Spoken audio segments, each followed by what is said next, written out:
In a world obsessed with noise, ego, and instant gratification, how do you recognize the man who's mastered himself versus the one being mastered by his own chaos? Stoicism, the ancient philosophy of warriors and emperors, gives us startling clarity. The Roman Stoic Seneca warned, "A man's greatest burden is unmet potential."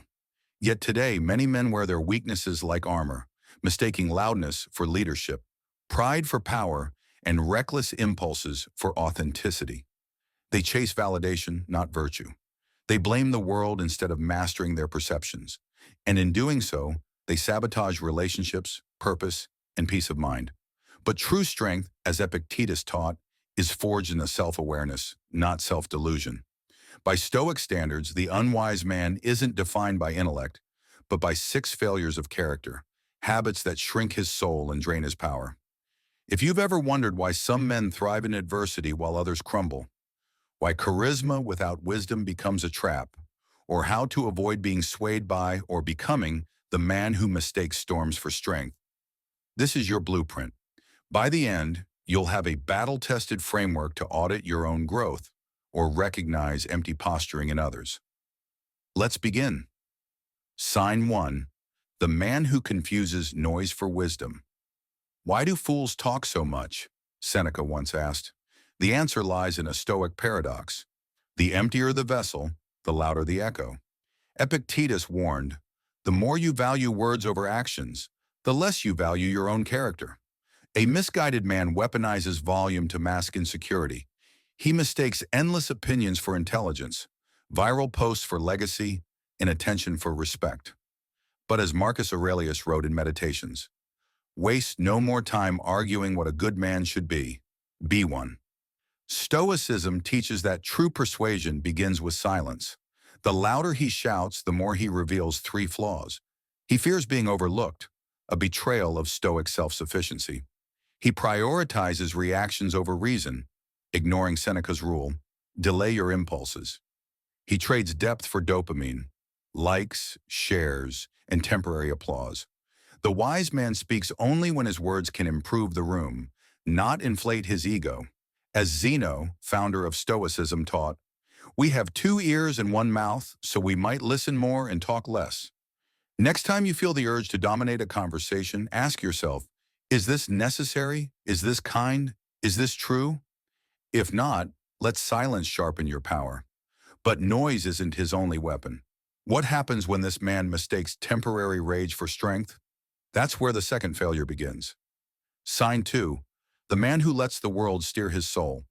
Seneca warned, anger, if not restrained, is frequently more hurtful than the injury that provoked it.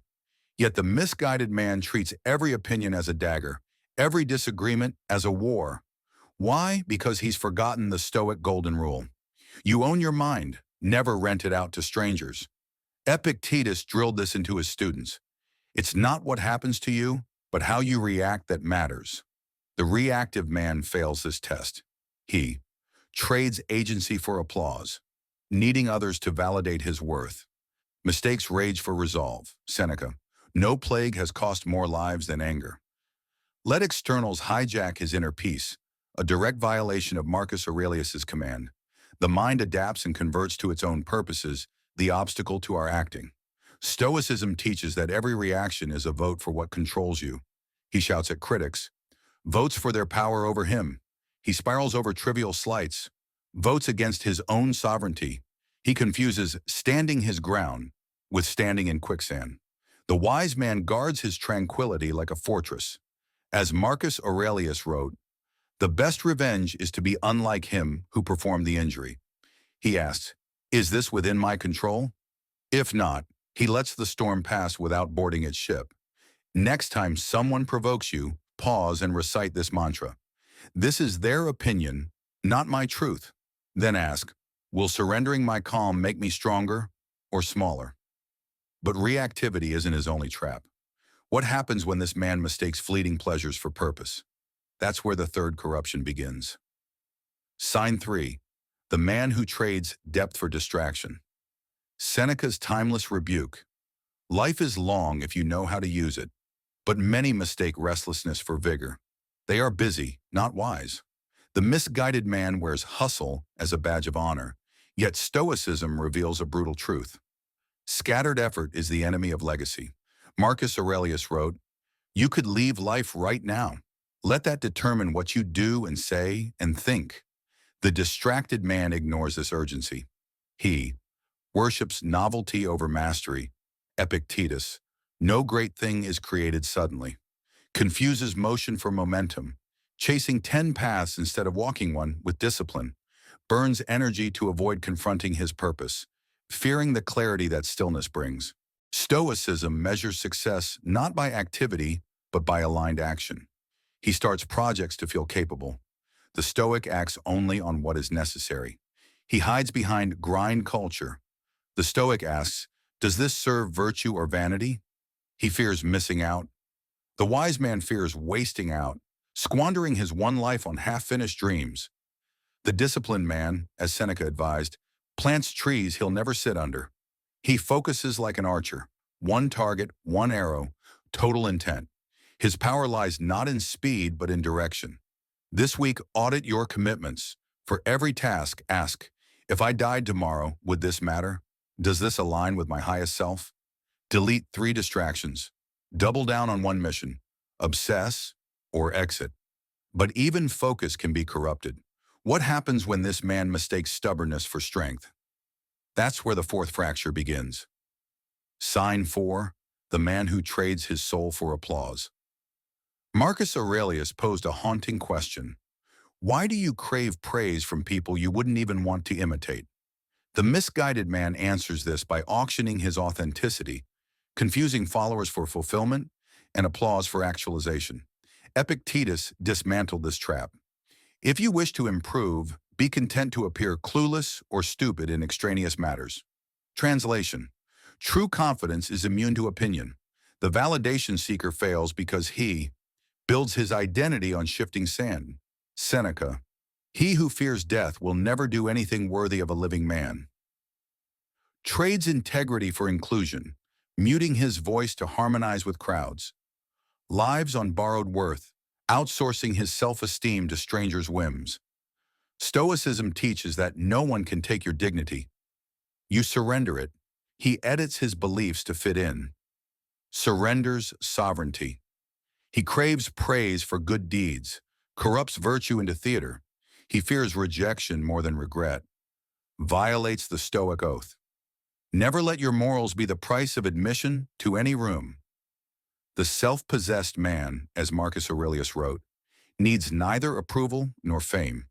His compass is his character, not his comments section.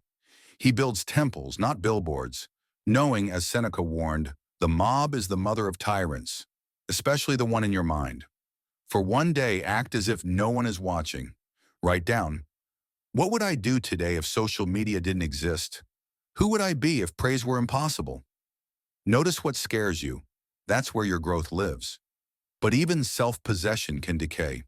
What happens when this man mistakes comfort for courage? That's where the 5th fracture begins. Sign 5. The man who fights shadows instead of himself. Seneca lashed, "You cry that others are unfair to you, but when will you be fair to yourself?" The misguided man wages war on ghosts, externalizing every failure, romanticizing his resentments, and weaponizing his past to avoid the one battle that matters, the fight for self-awareness. Epictetus thundered, "The thief of your peace is not the world, but your opinions about it." The accountability-averse man violates this truth by mistaking blame for power. Marcus Aurelius: the best revenge is not to be like your enemy. Cherishing victimhood over virtue, a betrayal of Stoicism's core tenet. Circumstances don't define you, your response does. Building shrines to his scars, replaying old wounds to justify present stagnation. Stoicism teaches that every excuse is a self-inflicted wound. He blames the economy for his laziness, denies his agency to adapt. He curses society for his loneliness, refuses to audit his own habits. He condemns others' flaws while coddling his own, violates the Stoic oath. First, fix your own soul. The self-governed man, as Marcus Aurelius wrote, looks for the fault within himself first. He treats adversity as a mirror, not a missile. His mantra, what part of this is mine to own? What can I learn here? Tonight, write down one grievance you blame on others. Now ask, how have my choices contributed to this? What power do I still hold to fix it? Burn the paper. Keep the lesson. But even self-accountability can be corrupted. What happens when this man mistakes possessions for purpose? That's where the final fracture begins. Sign 6. The man who flees from his own mind. Marcus Aurelius posed a piercing question. How can you ever witness the grandeur of your soul if you drown it in noise? The restless man answers by sprinting from silence, clinging to podcasts, playlists, and perpetual distraction. Why? Because stillness terrifies him. Stoicism reveals a paradox. The louder his world, the emptier his growth. Seneca warned, no man can ever find peace until he becomes a friend to his own solitude. The distraction-addicted man fails this test. He trades depth for dopamine, using noise to numb self-awareness. Epictetus, if you seek truth, prepare to endure silence. Mistakes busyness for meaning, fearing the void he might find in quiet. The contemplative man, as Epictetus taught, walks with himself first. He carves daily silence like a sacred ritual, knowing stillness is where courage crystallizes and purpose sharpens.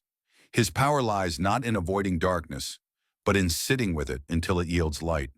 Tomorrow, wake 30 minutes early. Sit in total silence. Ask, what truths have I been avoiding? What does my soul need me to hear? Write one sentence. No distractions, no edits. Let silence speak. These 6 signs aren't condemnations, they're invitations. The Stoics didn't preach perfection, but progressed through ruthless self-honesty. If you've seen yourself here, remember, the man you're meant to become is waiting in the quiet. Smash the like button if you're ready to stop running from yourself. Subscribe to Stoic Thinkers for more blueprints to rebuild your life like a Stoic. And share this with a man who's tired of his own chaos. The journey begins when the noise ends. See you in the next one, warrior. Shield.